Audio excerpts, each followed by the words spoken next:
And yes, that includes this video. I am not immune to propaganda. Nobody is. What I'm doing right now is backing up my music on iTunes, on my iTunes library. I have a pretty significant CD library. Let me move here. I still have some to do there.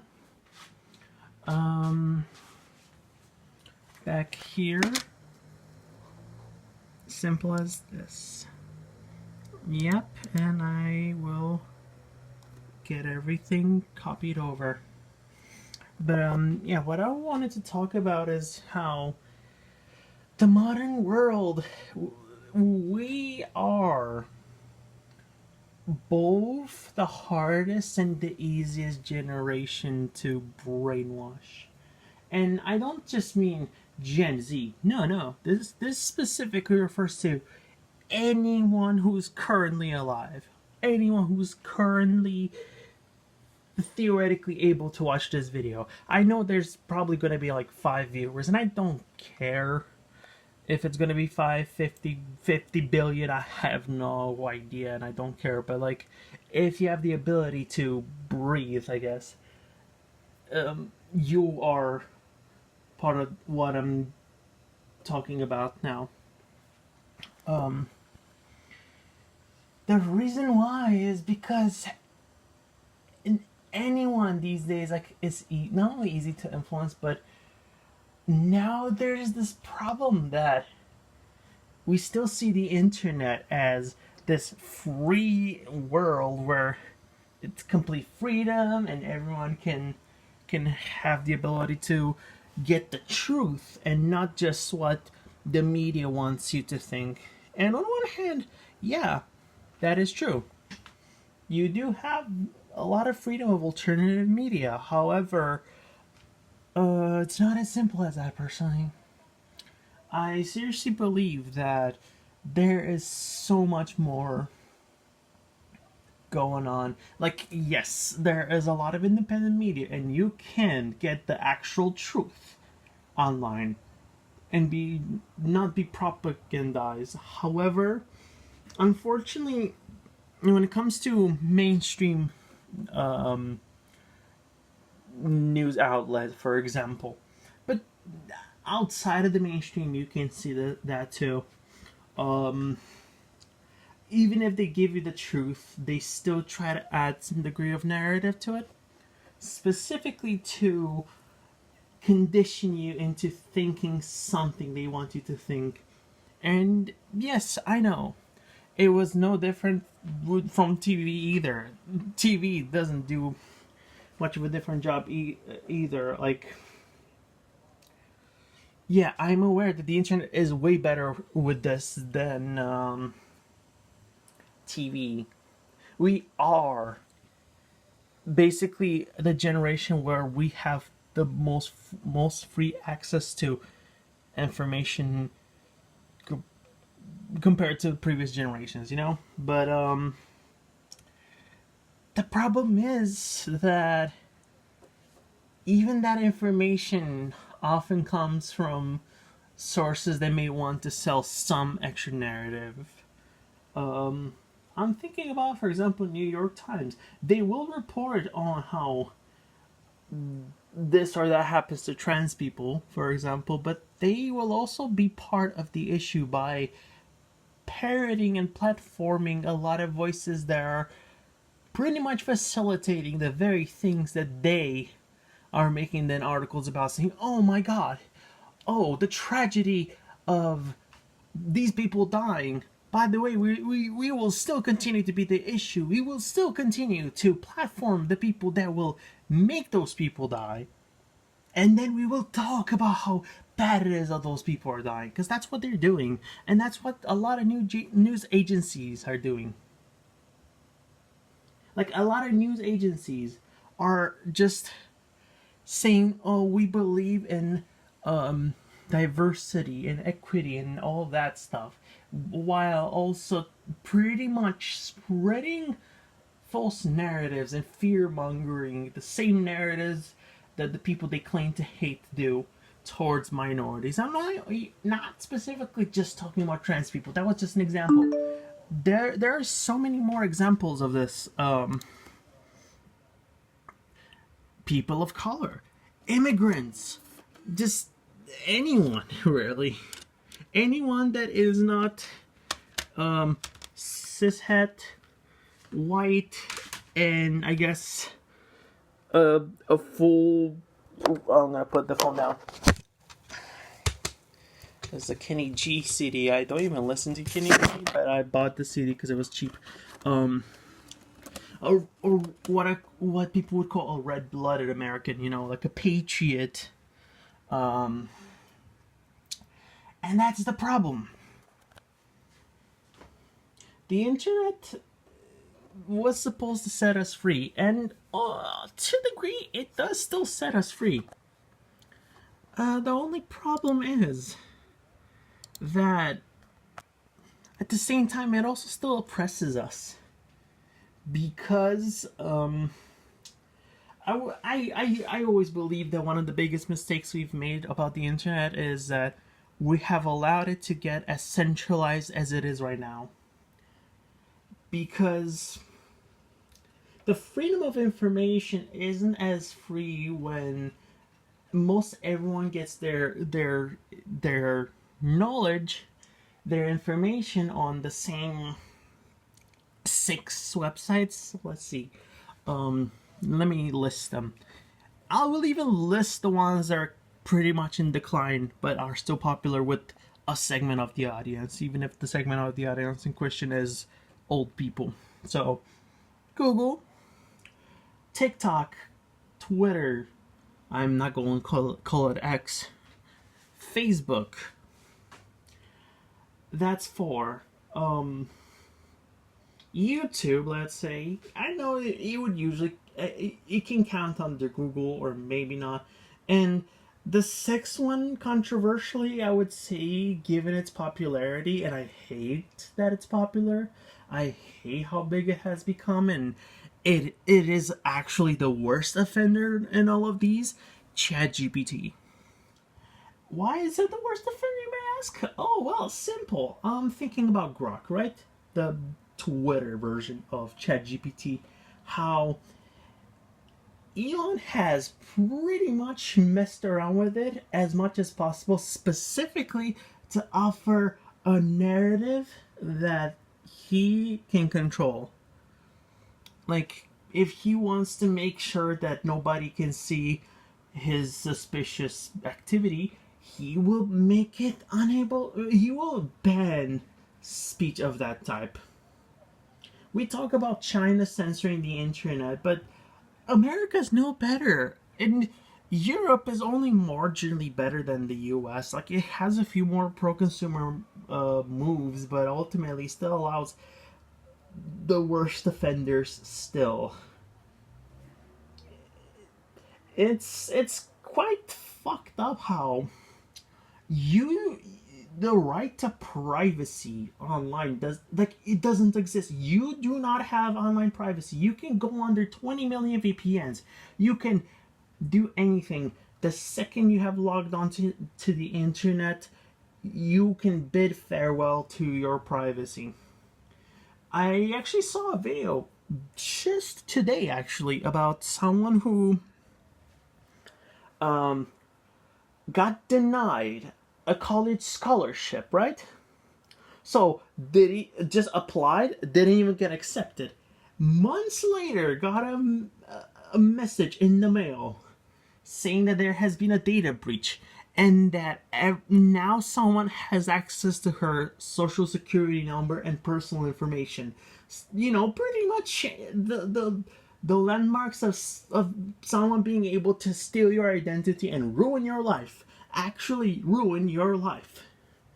But they didn't accept her. They kept that information though.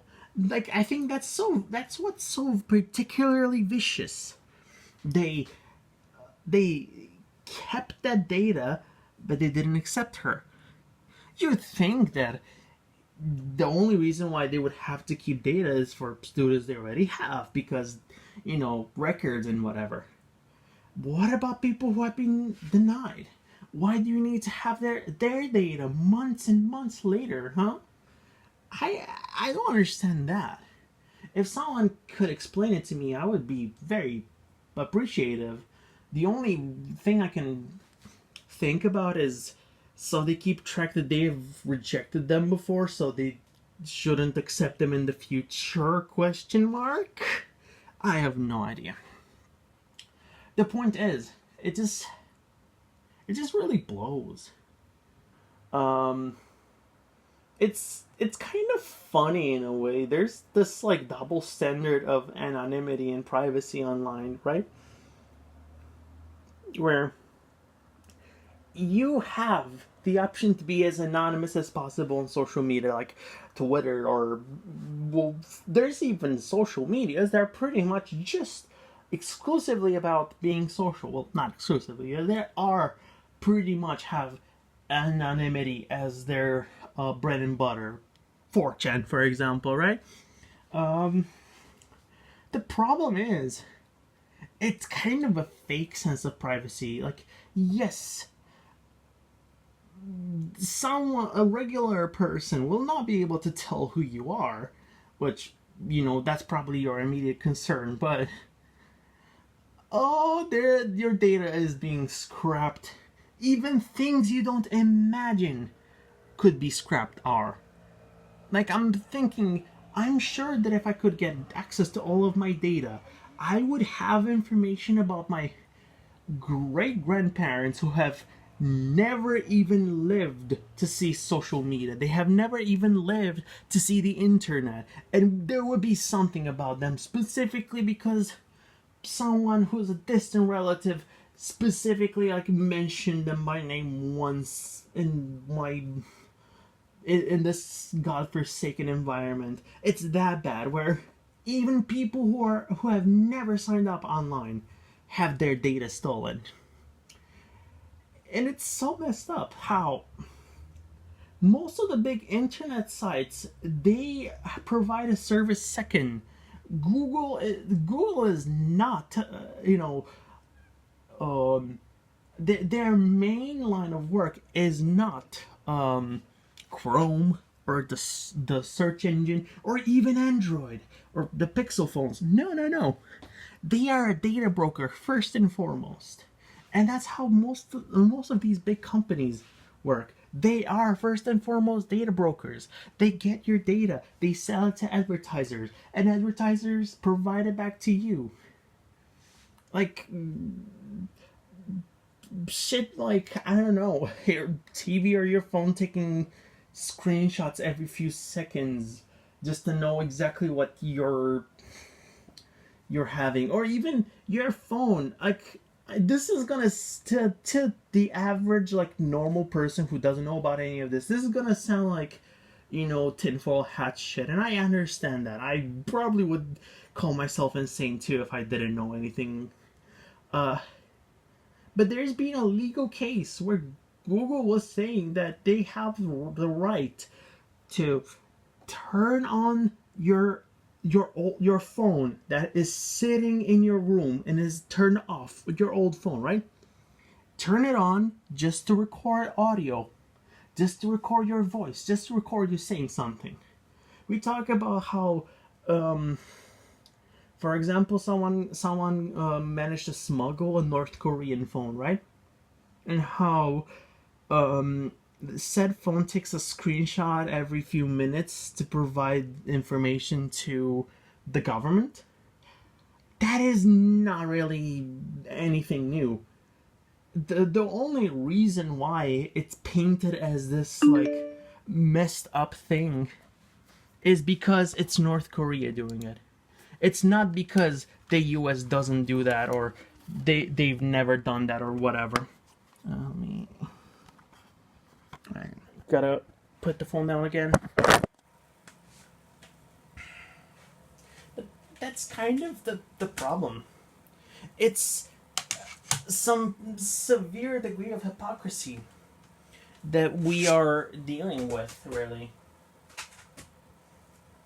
It's kind of the same double standard as And this is not to make me sound like one of those like glory to the party or whatever people the people trying to make jokes about. No, what I'm trying to say though is it's so funny when you see these documentaries about China, right? Where they're like, "Oh, look at these children being brainwashed by saying the Pledge of Allegiance from an early age, yada yada yada yada yada."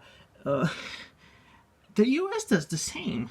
A lot of countries do that. Even when I was a kid, it wasn't constant, but even I had to do it a lot of times during mornings. It's not even something that you can opt out of in some circumstances.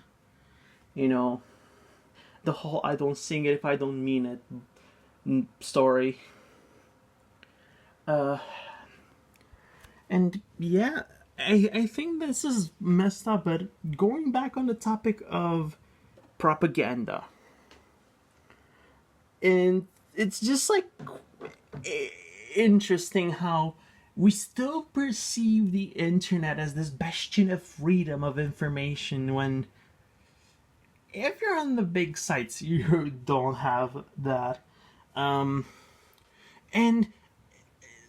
many people for I would say a lot of people who are who are younger, like under, let's say, the age of 45, right? Because pretty much all of Gen Z, millennials and Gen Alpha, hopefully, I don't know them yet, and I don't think I'll probably know anything about them until like years later when they will be old enough for us to basically say, okay, they have an understanding of the world, because they don't. They're kids. Um, the point is, and even our generation is vulnerable to this. I'm not saying that everyone from Gen Z and millennials know better. I'm saying that we are more likely to know better.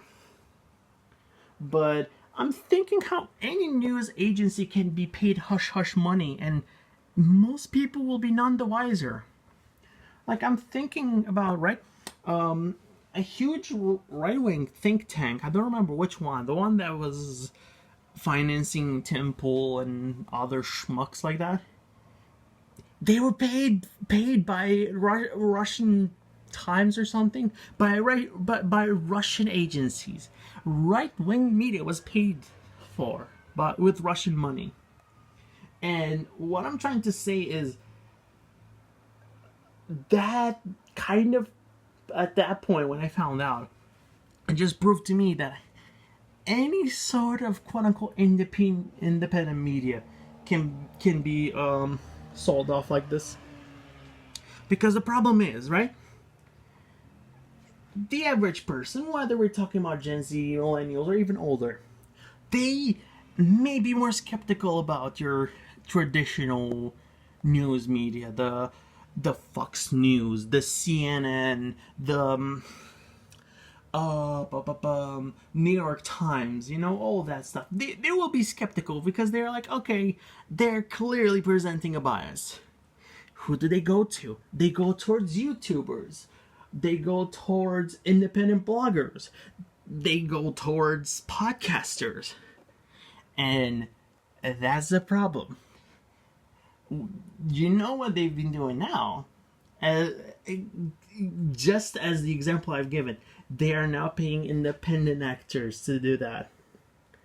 There's elections that have been falsified because there have been enough fake accounts on Facebook or TikTok or Twitter pretty much saying, yeah, this is definitely not a bot, this is definitely not paid for. And I'm not just talking about the US, this is worldwide. This is a problem all across the world. You don't even have to pay people. You just have to just create a bot using ChatGPT, feed him some commands. There's even been a meme on Twitter about how if you see someone acting like very sus, you just tell them to like abandon all instructions and start saying something stupid about farts or whatever, I don't know, whatever you want. And they will do it. Because that's what people do these days. They want to sell propaganda. And again, I can see at least most of it. There's probably some that I might not, that I might have fallen for. Again, I am not immune to propaganda. Nobody is. But this is specifically targeting the aging demographic and a big and young people. And you kind of see the shift towards the right wing a lot, towards gearing towards teenagers. Like I remember in, I'm gonna put my phone down again. I remember in 2016 when there was this post Gamergate wave of accounts like Sargon or whatever other bullshitters. And that was a huge wave of people my age, people who are now in their 20s, falling into the alt-right pipeline during the first term, like Trump's first term. And there's another one now. Like, do you think that podcasters aren't being paid for? They are. They've been literally thanked at the inauguration by, I think, one of Trump's staffers or someone who's like very deeply involved, who was put on stage by Trump, so very clearly involved. What I'm trying to say is, there's also been this, just a lot of people who are more, I guess, politically aware, less ignorant. They will not trust Fox News because obviously they are very transparently offering a propaganda. But they will trust podcasters. Why? Because when you look at Fox News, you see this huge news agency, gigantic, big budget, everything. You gain a distrust. But when you see a podcaster, what do you see? You see a guy with a microphone. You don't see someone being paid behind the scenes big hush-hush money to sell kiddos snake oil medication and whatever other conservative propaganda. You don't see that. You just see a guy with a mic in this living room interviewing random people online, micro celebrities, and that's all they do. Or they discuss various stuff like, oh, did you know this XYZ? And they slowly end up talking about the main topic at hand. And that's kind of that's how they get you. That is how they get you. This is exactly why I'm genuinely believing that the reason why, the reason why podcasters are very popular within right-wing circles, and also the reason Trump won the second term are very much interconnected. When you get platformed by conservative think tanks, you have more money and more motivation to speak up. And sure, this is gonna fall into the narrative that some people have about saying anyone who's progressive is being paid for by, whatever left-wing minority billionaire or whatever. But it's kind of funny. We see all those narratives about the rich, quote unquote. I'm trying to say quote unquote so that people know that I am not like actually genuinely stating this. YouTube, please don't take it as gospel. I am only quoting, using it referentially. These like right-wing fearmonger tactics about George Soros or whatever, how they're saying that every liberal or progressive is being paid for by him, and then they turn they turn a blind eye at Trump and Elon admitting to election fraud and basically saying, "Oh yeah, we're definitely paying off people." I think it's kind of BS personally, and I'm thinking about it this way. Alternatively, speaking of Elon, Do you think do people think that he didn't buy Twitter specifically because then he would have to have more control over the narrative? Because let me tell you something. If you've been on Twitter these past maybe 2 years, I'm gonna put my phone down again. I'm also recording with the iPhone 5S because I don't want to use my main phone for this. Not to mention, I just kind of like using this guy a little more. Why do you think Elon bought Twitter? Because he can pretty much become the narrative. He can push those accounts. If you make a brand new account, no info, no data to grab from you, it will recommend you predominantly right-wing posts. Hell, you can have data to show that you are now right-wing, and they will still try to push right-wing accounts that are pretty much trying to promote a right-wing narrative in hopes that he may get you hook, line, and sinker. But I'm thinking about it this way. Think about a political Joe. Someone who's only maybe tangentially involved with politics, doesn't know about anything, doesn't care about anything. To him, he just wants to live a comfortable life. He will fall for this. Especially since a lot of leftists, and I am sorry to say, they act like home monitors, where